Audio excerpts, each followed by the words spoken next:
Bonjour chers élèves, donc bienvenue pour cette nouvelle vidéo qui celle-ci va être destinée non pas à la guitare mais à la basse. Elle peut être destinée à la guitare pour ceux qui sont motivés puisque c'est une technique qui est aussi répercutable aussi à la guitare. Nous allons aujourd'hui parler du slap. Donc une technique purement percussive qui pour moi est l'une des techniques les plus fun qu'on puisse trouver à la basse. Parce qu'en fait c'est un mix entre vraiment là on se retrouve vraiment entre le fait de jouer un instrument mélodique et un instrument percussif parce que là c'est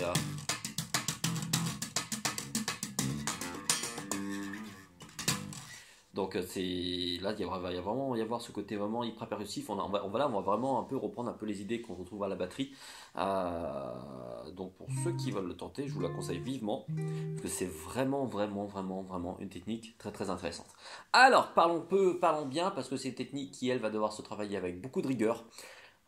Pourquoi avec beaucoup de rigueur? Parce que c'est une technique qui nécessite beaucoup de précision, parce qu'on dirait pas comme ça. Mais c'est on va venir quand même devoir percuter sur des choses qui font moins d'un millimètre avec le pouce et venir après tirer avec le doigt. Donc le tireur lui-même, lui, va pas être la technique le plus dur, mais le taper, lui, ça va être vraiment la technique qui au départ va pas du tout être évidente. On va voir que c'est une technique auquel on va retrouver beaucoup de techniques à l'intérieur, que ce soit autant le frapper, le tirer simple, le double tiré qui est une technique très intéressante, l'aller-retour, et bien d'autres encore. Qui en font une technique qui vont nécessiter, enfin pour apprendre vraiment toutes les techniques en rapport au slap, qui vont nécessiter quelques années. Nous on va parler déjà des techniques de base qui déjà à elles toutes seules permettent de faire des tonnes de choses. On va parler donc du frappé classique et du tiré classique. Alors déjà pour expliquer un petit peu surtout au niveau de la position, on va venir, hop là je vais mettre comme ça sera mieux quand même. On va venir donc avec cette partie du bras là, venir se poser sur la basse comme ça, un peu comme si on voulait la tenir un peu comme, comme une grosse mitraillette, mais sauf que là ce n'en est pas une, et tant mieux. Voilà. Et en fait le but ça va être de venir jouer sur cette zone là. Bon, ça sert pas spécialement à grand chose de venir jouer là, on peut, mais bon. Voilà. Nous le but c'est qu'on va venir donc jouer entre l'arrivée du manche et l'espèce de creux qu'on va retrouver ici. Et le truc qui va se passer, c'est qu'en fait, on va venir taper sur cette partie donc du pouce, en fait, cette espèce de partie osseuse, c'est elle qui va faire office de marteau. Alors, pour expliquer un peu le mouvement lui-même, on va venir faire quoi? On va venir créer un petit pivot, donc, alors, avec cette petite partie du doigt, moi je le fais généralement, où je viens me caler juste là, hop, qu'on voit mieux. Pourquoi? Pour éviter en fait quand on va jouer à la main de décoller. En fait la main elle ne doit pas décoller, elle va devoir rester toujours. Alors on va voir que plus tard ça va un peu changer. Pour l'instant au départ on va surtout chercher à la coller aux manches, au corps pardon. Pourquoi? Pour éviter donc les mouvements perturbateurs. Le slap c'est pas un mouvement qui se fait comme ça, c'est vraiment un mouvement.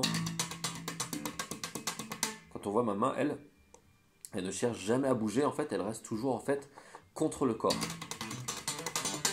Et c'est ce qui fait que ça nous permet donc de garder une grande efficacité.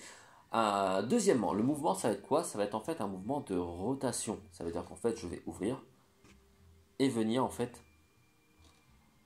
frapper, mais en fait c'est dû à la rotation. C'est pas notre pouce qui va venir frapper, lui le pouce en fait ne bouge pas. Alors attention, le pouce n'est pas surtendu non plus, parce que s'il est surtendu, j'ai pas de son. En fait, on va lui laisser une certaine flexibilité sur cette partie-là, un peu comme s'il y avait un ressort. Alors attention, flexibilité, mais pas trop non plus. En fait, c'est ça qui est compliqué avec le slap, c'est que on va dire quelque chose, mais pas trop non plus à chaque fois. Par exemple, je vais vous dire, on va vouloir y mettre de la fermeté, mais pas trop non plus. On va y mettre de la flexibilité, mais pas trop non plus. En fait, quand on voit un peu, je sais pas si on le voit bien dans la vidéo, on voit mon pouce qui en fait, lorsque j'ai fini de faire le mouvement, il se met un peu à vibrer. C'est parce qu'en fait, sur le coup, si on prend sa position initiale, en fait, c'est un peu comme donner un coup de marteau. Un coup de marteau, quand on donne un coup de marteau, on n'est pas on laisse un côté très flexible à la main pour que justement en fait on puisse encaisser la force donnée dans le coup et puis surtout pour que le coup soit efficace.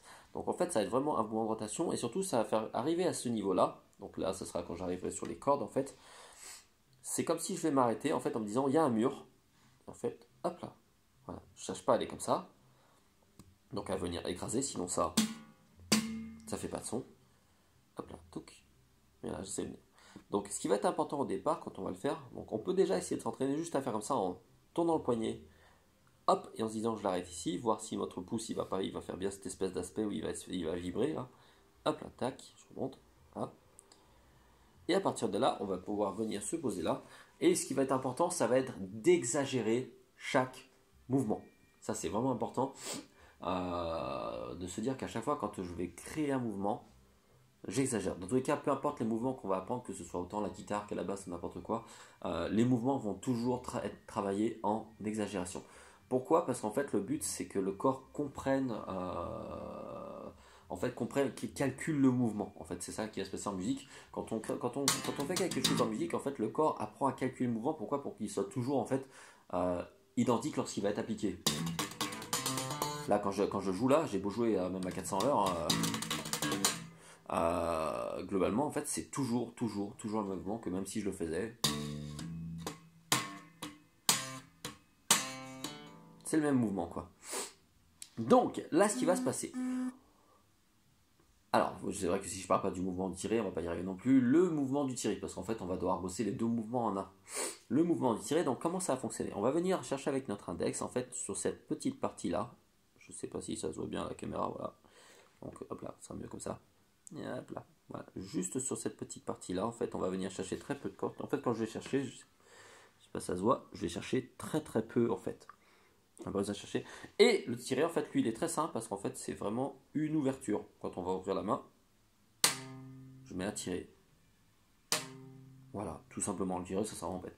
Alors, premier exercice qu'on va déjà essayer de faire, on va juste jouer sur des cordes à vide. On va jouer sur la corde à vide, mettons, soit de mi. Attention, moi c'est une 6 cordes, j'ai une corde supplémentaire au-dessus et en dessous, c'est comme s'ils n'existent pas. Donc moi on va parler soit de la première corde, la corde de mi, soit de la seconde corde, la corde de la.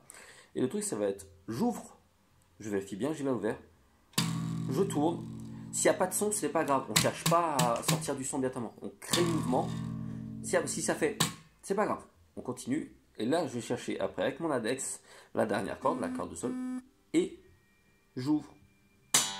Plop. Après, je recommence, voilà. Je viens chercher la corde et j'ouvre. Et quand on voit, c'est toujours un mouvement d'ouverture, fermeture.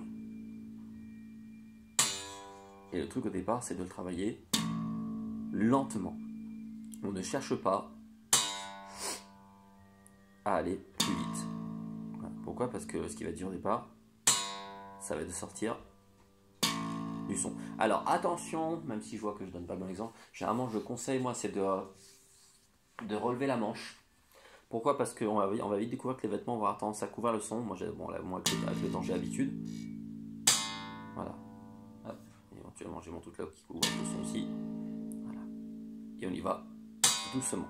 Pensez à travailler au métronome, là on doit être à 40 je pense. Voilà, sur chaque vêtement. Et le truc, ça va être de monter le métronome progressivement.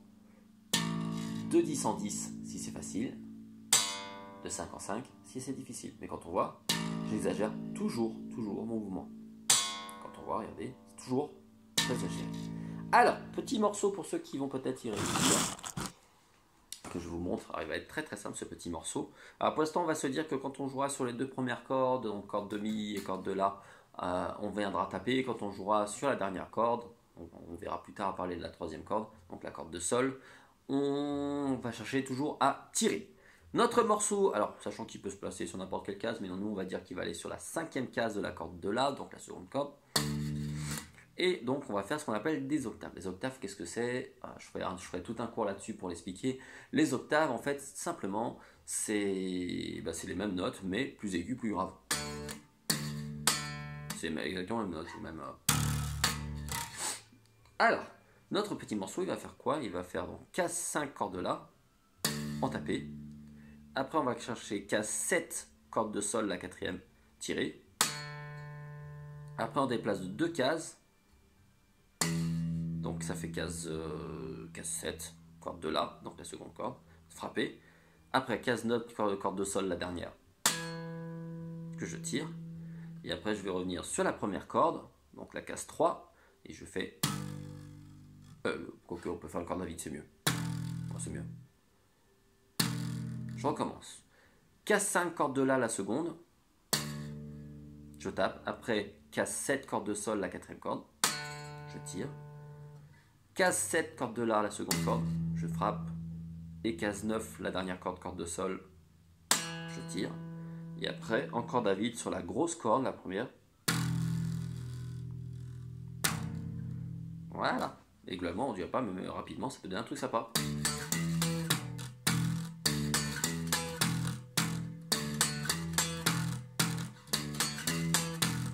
Et après, on pourra, quand on s'en on pourra l'agrémenter.